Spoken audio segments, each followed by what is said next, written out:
वहीं मध्य प्रदेश में पार्टियां हारी हुई सीटों के लिए खास चक्रव्यूह तैयार कर रही हैं। इस मुहिम में बीजेपी ने 36 सीटों के लिए खास प्लान तैयार किया है। ये रिपोर्ट आप देखिए।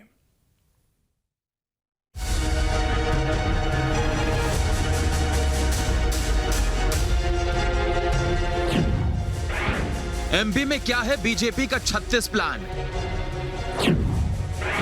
कांग्रेस को होगा इससे बड़ा नुकसान। जिन सीटों से सत्ता की राह आसान होनी है उनके लिए बीजेपी खास चक्रव्यूह रच रही है। 36 सीटें ऐसी हैं जिन पर बीजेपी अपनी कमजोरियों को दूर करने पर काम कर रही है। सवाल है कि आखिर बीजेपी 36 प्लान है क्या? तो दरअसल ये वो सीटें हैं जहां बीजेपी जीत नहीं पाती। पार्टी ने 103 सीटें चिन्हित की हैं। इनमें से 36 सीटों पर सबसे ज्यादा जोर है। सत्ता मिलने पर भी 36 सीटों पर बीजेपी नहीं जीत पाती। कांग्रेस इन सीटों पर लगातार जीतती रही है। 36 सीटों पर 51% वोट का टारगेट रखा गया है। इन इलाकों में हितग्राहियों से सीधा संवाद हो रहा है। ज्यादा योजनाएं दी जा रही हैं। विकास के जरिए जीतने का प्लान है। मतलब रणनीति यह है कि इन 36 सीटों वाले इलाकों में इतने काम कर दिए जाएं कि नाराजगी और नुकसान की गुंजाइश ही ना रहे। देखिए, भारतीय जनता पार्टी की जो रणनीति चल रही है और विशेष करके हमारे मुख्यमंत्री शिवराज सिंह जी, उन्होंने प्रदेश में इतनी योजनाएं चलाई हैं जो पब्लिक के हित की हैं, जो जनता के हित की हैं, जनता के लाभ की हैं। उनको सब बातों को देखते हुए जनता डेफिनेटली बीजेपी को वोट देगी। जनता का ध्यान भटकाने के लिए, विषांतर के लिए वो उन 36 जो हमारे गढ़ है, जहां कांग्रेस विगत 3 दशक से नहीं हारी है, उस विषय को लेके आए। वो ये कह रहे हैं कि गढ़ ध्वस्त कर देंगे तो सारा का सारा रण ध्वस्त हो जाएगा। लेकिन वो समझ लें कि इस बार रण उनके लिए बहुत मुश्किल है। जनता उनके विरुद्ध है। हम निश्चित रूप से पूर्ण बहुमत से आएंगे। 36 छोड़िए, 150 प्लस कांग्रेस मध्य प्रदेश में आएगी।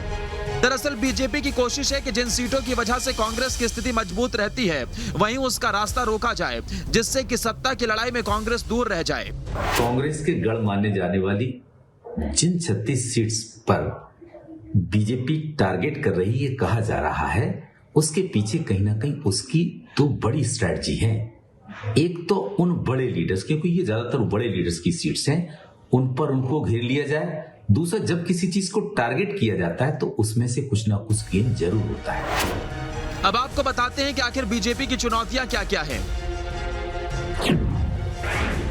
तो सत्ता संगठन में बेहतर समन्वय बनाना, कार्यकर्ताओं की अनदेखी ना हो पाए, कार्यकर्ताओं के फीडबैक पर काम करना, योजनाओं की पहुंच बढ़ाना, डिलीवरी सिस्टम बेहतर करना, विधायकों की परफॉर्मेंस पर नजर रखना। हालांकि इस बार बीजेपी इन सभी कमजोर कड़ियों को लेकर सतर्क है और लगातार विधायकों पर नजर रख रही है। चुनावी आहट के बीच कार्यकर्ताओं की पूछ परख भी बढ़ गई है। कार्यकर्ताओं का मन टटोलने के साथ ही उनकी नाराजगी दूर करने पर भी गंभीरता से काम हो रहा है। संवादहीनता, काम न होना, महत्व न मिलने जैसी शिकायतों पर तुरंत कार्रवाई होगी ताकि कार्यकर्ताओं में नाराजगी न रहे। दरअसल 2018 में बीजेपी सिर्फ 2 वजहों से सत्ता से दूर हो गई थी। पहला ये कि विधायकों से नाराजगी थी, दूसरा ये कि कार्यकर्ता पूछ परख नहीं होने से नाराज थे और वो चुनाव के वक्त घर बैठ गए थे। ऐसे में ऐन चुनाव के वक्त बीजेपी जमीनी स्तर पर कमजोर हो गई थी, जिससे उसे बड़ा नुकसान हुआ था। इसीलिए पुरानी गलतियों को लेकर पार्टी के दिग्गज अलर्ट हैं।